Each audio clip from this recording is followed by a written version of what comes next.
وحی کے سلسلے میں بات ہو رہی تھی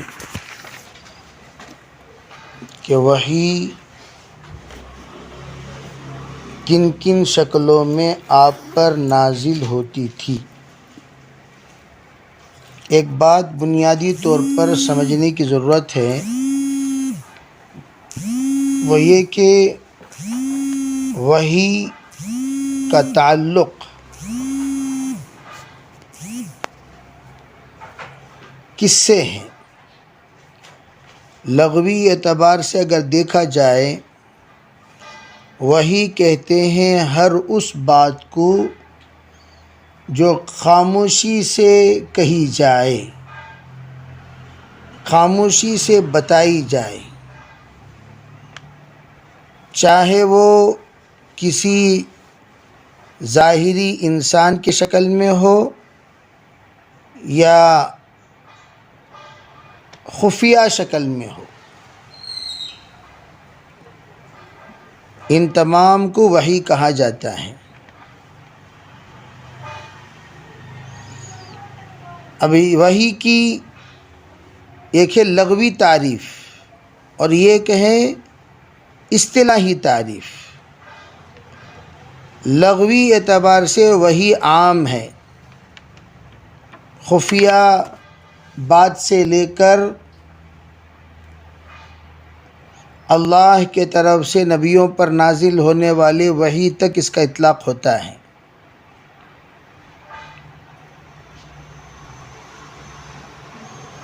اللہ تعالیٰ نے قرآن پاک میں مختلف اعتبار سے وحیوں کا بھی ذکر فرمایا،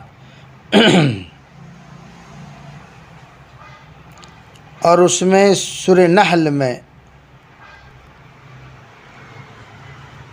جو وحی اللہ تعالیٰ نے مکی پر نازل فرمائی اس کا ذکر ہے،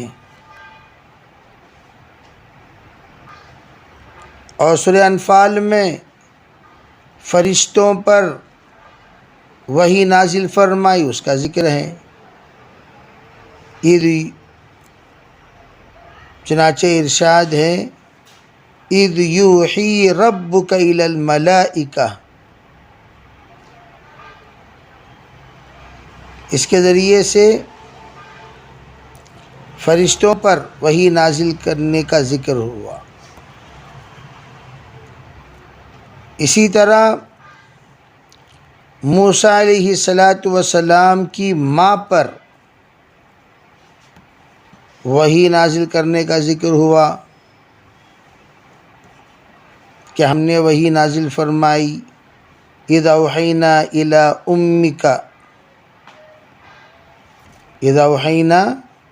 أُمِّكَ مَا يُوحَىٰ،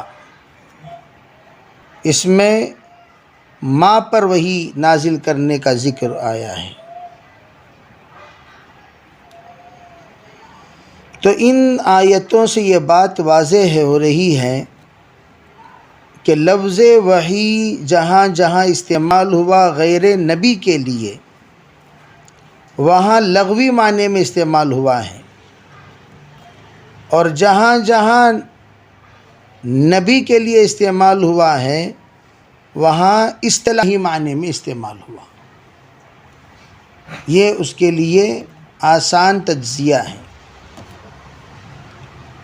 چنانچہ قرآن پاک میں جتنی وحی کا تذکرہ ہے وہ تمام اگر آپ دیکھیں گے تو سب کے سب انبیاء کی طرف زیادہ وَكَذَلِكَ أَوْحَيْنَا إِلَيْكَ قُرْآنًا عَرَبِيًّا، یہاں بھی آپ علیہ السلام کی طرف تذکرہ ہے۔ وَمَا كَانَ لِبَشَرٍ، یہ آیت دیکھیے، وَمَا كَانَ لِبَشَرٍ أَن يُكَلِّمَهُ اللَّهُ إِلَّا وَحْيًا أَوْ مِن وَرَاءِ حِجَابٍ۔ یہ عجیب آیت ہے، اس میں بہت ساری باتوں کی وضاحت ہے۔ اس آیت میں اللہ تعالیٰ نے سب سے پہلی بات یہ واضح کر دی کہ جتنے انبیاء پر ہم نے وحی نازل کی وہ تمام انبیاء بشر ہیں، وہ تمام انبیاء بشر ہیں، روح نہیں ہیں۔ تو یہ جواب ہے ہمارے طرف سے ان لوگوں کے حق میں جو لوگ اس بات کے قائل ہیں کہ حضرات انبیاء علیہم الصلاۃ والسلام نور تھے، بشر نہیں۔ اس کا صاف جواب ہو گیا قل انما انا بشر مثلکم کی وضاحت یہاں بھی ہو گئی۔ وما کان لبشر، کسی انسان کے لیے اللہ کے طرف سے بات کرنے کا کوئی بھی شکل نہیں بنی، الا یہ کہ اللہ نے جب بھی ان لوگوں سے بات کی ہے وہ وحی کے ذریعے سے کی ہے۔ تو پتہ چلا کہ جتنی وحی نازل ہوئی یہ سب کے سب مکالمہ ہیں۔ او من ورائی حجاب، یہ تو تمام سے ہوا ہے، تمام انبیاء علیہم الصلاۃ والسلام سے من ورائی حجاب ہوا ہے۔ علماء فرماتے ہیں حضرت موسیٰ علیہ الصلاۃ والسلام کے ساتھ بھی جو مکالمہ چلتا تھا وہ من ورائی حجاب ہی چلتا تھا۔ اب سوال پیدا ہوتا ہے کہ حضرت موسیٰ علیہ الصلاۃ والسلام پر اگر من ورائی حجاب تھا، تمام نبیوں کے ساتھ بھی من ورائی حجاب تھا، تو موسیٰ علیہ السلام کو خصوصاً کلیم اللہ کہنے کی کیا ضرورت تھی؟ کلیم اللہ اس وقت کہا جاتا ہے جب کوئی خصوصیت حضرت موسیٰ علیہ السلام کے ساتھ ہوئی ہو۔ تو اس کا جواب بعض نے یوں دیا کہ موسیٰ علیہ الصلاۃ والسلام سے احیاناً فاحیاناً بلا کسی حجاب کے بھی بات ہوئی ہے، جیسے کہ موسیٰ علیہ الصلاۃ والسلام پر اللہ تعالیٰ نے تجلی نازل فرمائی، مسلمان بنے۔ تو تجلی جو نازل فرمائی گئی تو موسیٰ علیہ السلام بے ہوش ہو گئے، تو گویا اس تجلی کے ذریعے سے موسیٰ علیہ الصلاۃ والسلام کے اندر وہ کیپیسٹی، وہ طاقت پیدا کر دی گئی کہ وہ براہ راست اللہ تعالیٰ سے گفتگو کر سکیں جزوی اعتبار سے۔ اسی لیے بعض نے فرمایا دنیا میں اگر اللہ نے کسی سے براہ راست گفتگو کی تو موسیٰ علیہ السلام سے، اور اعلی سدرۃ المنتہا میں کی تو وہ حضور صلی اللہ علیہ وسلم سے۔ ہو سکتا ہے اللہ تعالیٰ جنت میں آدم علیہ السلام سے بھی کی ہو۔ تو یہ تین ہی سے براہ راست اللہ تعالیٰ کی، اللہ تعالیٰ کا گفتگو، اللہ تعالیٰ کی بات چیت، اللہ تعالیٰ کا مکالمہ ثابت ہے۔ جنت میں حضرت آدم، سدرۃ المنتہا میں حضور، اور موسیٰ علیہ السلام سے۔ بقیہ جتنوں سے بھی گفتگو ہوئی وہ من ورائی حجاب، پردے سے ہی گفتگو ہوئی۔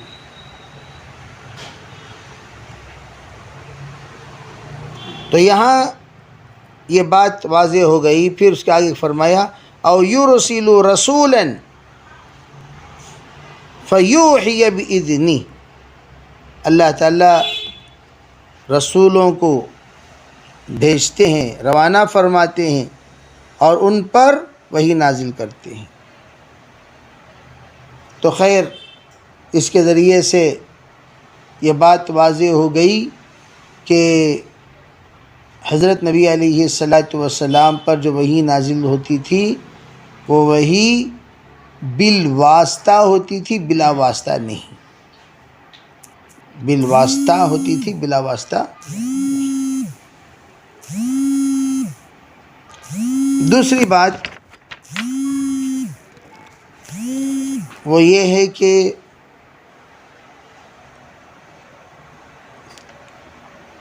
نور علی نور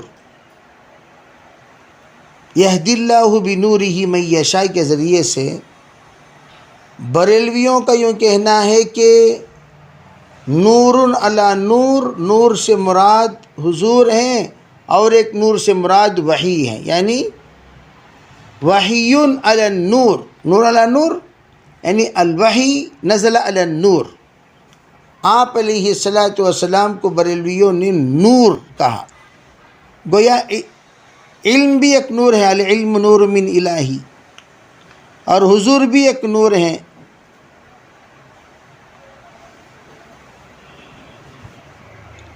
تو بریلوی نے کیا کہا؟ جس طرح اللہ نور السماوات والارض مثل نورہ کمشکاۃ فیہا مصباح، تو جس طرح اللہ نور ہے ویسے حضور بھی کیا ہیں؟ نور ہیں۔ عبد النور نام رکھا جا سکتا ہے، عبد النور، نور محمد نام رکھا جا سکتا ہے۔ گویا وہ صفات جس میں جزوی اعتبار سے نبی کا اشتراک ہوتا ہے اور اسمی اعتبار سے الف لام کے فرق کے ساتھ اللہ اور رسول کے ناموں میں ہم نام ہوا کرتے ہیں، اس میں نور بھی ایک صفت ہے۔ بریلویوں کا سب سے بڑا جواب تو یہ ہے، آپ نور ہیں، اس کی سب سے بڑی دلیل آپ کا سایہ نہیں تھا۔ کیا کہتے ہیں؟ آپ کا سایہ نہیں، حضور صلی اللہ علیہ وسلم کا، لیکن حضرت زینب رضی اللہ تعالی عنہ جس کو مسند احمد میں روایت نقل کی ہے، حضرت زینب رضی اللہ تعالی عنہ سے کسی وجہ سے ناراض ہو کر 1 ماہ تک آپ کی بات چیت بند ہو گئی۔ حضرت زینب فرماتی ہیں کہ میں ایک دن دوپہر اپنے حجرے میں تھی، اچانک اونٹ پر آپ کا سایہ مجھے نظر آیا میرے طرف آتے ہوئے۔ میں نے یہ سوچا کہ آپ علیہ الصلوۃ والسلام تو مجھ سے ناراض ہیں، تو میرا خیال ایسا کہہ رہا ہے کہ آپ کا سایہ مجھے نظر آیا۔ یہ سوچ کر میں خاموش ہو گئی۔ میں نے کیا دیکھا کہ آپ علیہ الصلوۃ والسلام تشریف لائے، تو کیا دیکھ کر پہچانا؟ سایہ دیکھ کر۔ تو اس بات کو مد نظر رکھ کر کہتے ہیں کہ آپ علیہ الصلوۃ والسلام کا سایہ تھا۔ ہاں جہاں نظر نہیں آیا وہ جب آپ کی کرامت اور معجزہ کا اظہار کرنا مقصود ہوتا، بحیثیت بشر آپ کا سایہ نظر آتا تھا، بحیثیت نورانی بشر آپ کا سایہ نظر نہیں آتا تھا۔ دیکھیے، ہم سرکار کے سلسلے میں اعتدال والا عقیدہ رکھتے ہیں۔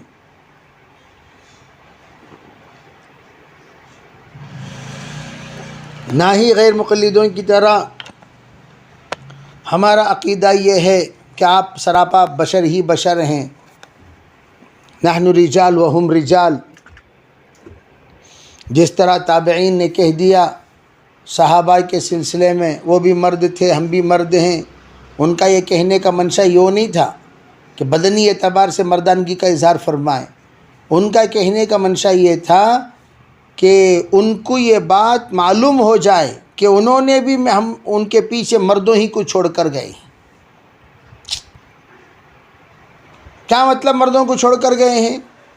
یعنی وہ صرف مجاہد اور مجتہد اور دین کے اعتبار سے کوشاں محنتی داعی نہیں تھے، بلکہ ہم بھی ان کے نقش قدم پر کچھ نہ کچھ چلتے ہیں۔ جب وہ کارگزاری سنیں گے تو ان کو کم از کم اس بات کا مکمل طور پر لحاظ ہونا چاہیے کہ انہوں نے بھی ان کے پیچھے مردوں کو چھوڑ گئے ہیں، اسی کو کہا۔ خیر بہرحال ہم یوں کہتے ہیں کہ نہ ہی سراپا بشر ہماری طرح، ورنہ آپ علیہ الصلوۃ والسلام کی نیند ناقض وضو ہو جانی چاہیے، آپ کے پسینے میں بو آنی چاہیے، لیکن آپ کی خوشبو آتی تھی، آپ کی تھوک میں خوشبو، آپ کے پیشاب میں خوشبو، آپ کے پاخانے کو کسی نے نہیں دیکھا آج تک، آپ نے جو غائط کیے ہیں آج تک کسی نے اس کو نہیں دیکھا، پھر زمین پھٹتی تھی اور نگل لیا کرتی تھی۔ تو یہ تمام باتیں اس بات کو بتا رہی ہیں کہ آپ ہماری طرح تو بشر نہیں تھے، پھر کیا تھے؟ اس کا جواب اعتدال کے ساتھ علماء دیوبند یہ دیتے ہیں کہ وہ نورانی بشر تھے۔